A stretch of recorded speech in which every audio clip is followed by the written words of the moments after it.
This is scienceandprophecies.com. Apostle Elder Gong said, "Spiritual sequence and convergence are both part of the divine pattern of atonement, resurrection, and restoration through Jesus Christ.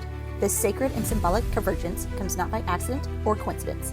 In Daniel 8:19, he says, "For at the time appointed, the end shall be." With that being said, we know that we have these sacred convergences.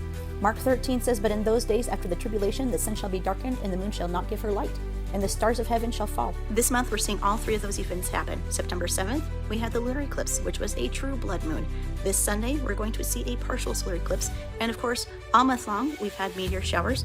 Now, my fellow Christians believe that we will be seeing the rapture this month. See my rapture video. It is not until the second coming. However, stay tuned, and I will tell you what major events I believe we may see. The blood moon lunar eclipse, it fully eclipsed over Jerusalem at 9:11 p.m. Israel is on their 9th prime minister and their 11th president. September 22nd, 1823 is the same day that Joseph Smith first obtained the golden plates, which are the scriptures that make up the Book of Mormon. September 21st is also the same day as the International Day of Peace. Palestinians were vowing to have a replay of the October 7th attacks this Rosh Hashanah. September 23rd through the 26th is the United Nations 2025 treaty event. Something that many of these seem to have in common is striving for peace.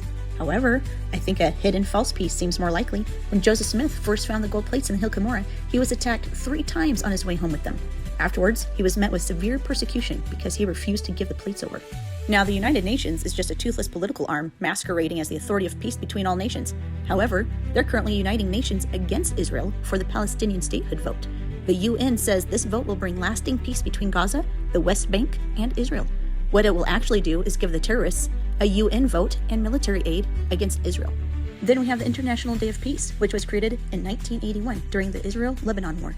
What's interesting is that there are some convergences between 1982 and 2025. On June 6, 1982, is when Israel invaded Lebanon after an assassination attempt on Israel's ambassador by the terrorist group Hezbollah, who had been brutally attacking Israel. On June 13th, 2025, is when Israel bombed Iran, which is where the head of the terrorist group Hamas was conducted. On the 16th of September in 1982, after IDF forces had allowed 14,000 Palestinians to flee Lebanon, they went back and massacred about 3,000 Palestinians who did not flee. Now, we're mid-September 2025, Hamas has slaughtered thousands of Israelis on the October 7th attacks, and they're facing a Palestinian statehood that will reward Hamas. It is about a month since Israel told Gaza to flee. Will they be answering Hamas soon with another massacre just as it did in 1982? A false peace also reminds me of what Daniel says. The Antichrist will make a 7-year peace treaty. Something major will definitely be happening next week. Will it be a false peace treaty, as we're told by Daniel, that will mark the beginning of the 7-year tribulations? Or will it be bloodshed? Come and read my latest article, The Great Delusion, at scienceandprophecies.com. Don't be afraid, be ready.